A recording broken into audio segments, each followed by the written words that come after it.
कहते हैं कि अच्छा और बुरा समय किसी की जिंदगी में भी आ सकता है और ये किसी की जिंदगी को पूरी तरह से बदल कर भी रख सकता है। ऐसा ही मोड़ अमिताभ बच्चन की जिंदगी में भी आया जब उन्हें अपने खाने के लिए अपने ही स्टाफ से पैसा उधार लेना पड़ा था। पैसे लेने वाले घर पर आकर उन्हें तरह तरह की बातें सुनाते और गाली गलौज तक करते। बैक टू बैक फिल्में देने वाले अमिताभ बच्चन का बाल बाल कर्जे में डूब गया था। अगर वो सही समय पर सही कदम न उठा दे तो शायद आज उनकी सक्सेस स्टोरी न लिखी जाती। सदी के महानायक अमिताभ बच्चन आज 80 साल के हो गए हैं। तो चलिए उनके जन्मदिन के मौके पर आपको अमिताभ की जिंदगी के कुछ टर्निंग पॉइंट्स के बारे में बताते हैं।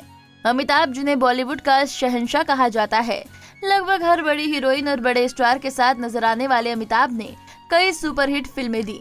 उन्होंने फिल्मों से लेकर छोटे पर्दे तक को अपना बना लिया। दरअसल साल 1996 में अमिताभ बच्चन ने अमिताभ बच्चन कॉरपोरेशन लिमिटेड की शुरुआत की थी। इस बैनर की पहली फिल्म गुलाबी बुरी तरह से फ्लॉप गई। उसके बाद इस कंपनी ने ही बेंगलुरु में हुए मिस इंडिया ब्यूटी कॉन्टेस्ट के इवेंट मैनेजमेंट का जिम्मा लिया और करोड़ों रुपए खर्च किए गए, लेकिन इवेंट से कोई कमाई नहीं हो पाई, जिसके चलते बिग बी कर्ज के बोझ तले दब गए और वो लोगों का बकाया नहीं चुका पाए थे। हालात ऐसे हो गए थे कि अमिताभ ने खुद दिवालिया तक घोषित कर दिया था, लेकिन लोगों का दबाव इतना था कि वो इस कठिन दौर को शायद भूल न पाए। साल 2013 में उन्होंने एक इंटरव्यू में बताया था कि मैं इस बात को कभी नहीं भूल सकता कि कैसे लेनदार हमारे दरवाजे पर आ जाते थे, गालियां और धमकी दिया करते थे।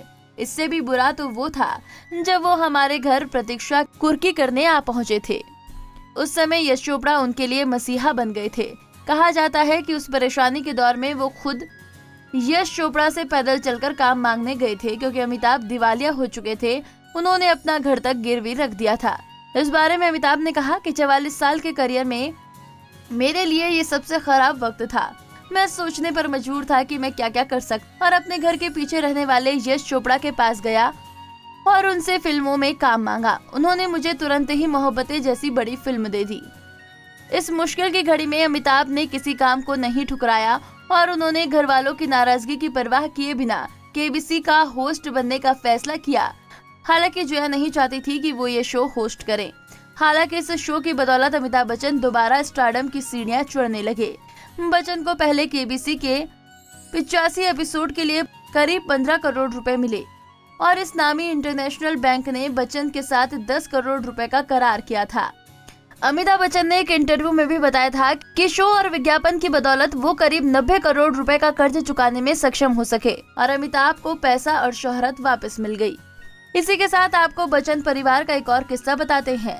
अमिताभ व उनका परिवार ज्योतिष शास्त्र में काफी यकीन करते हैं। कहा जाता है कि एस्ट्रोलॉजी में अमिताभ का विश्वास है और इसका सबूत उनके हाथों में पहने जाने वाला नीलम रत्न है। उन्हें कई बार ये अंगूठी पहने देखा जा चुका है।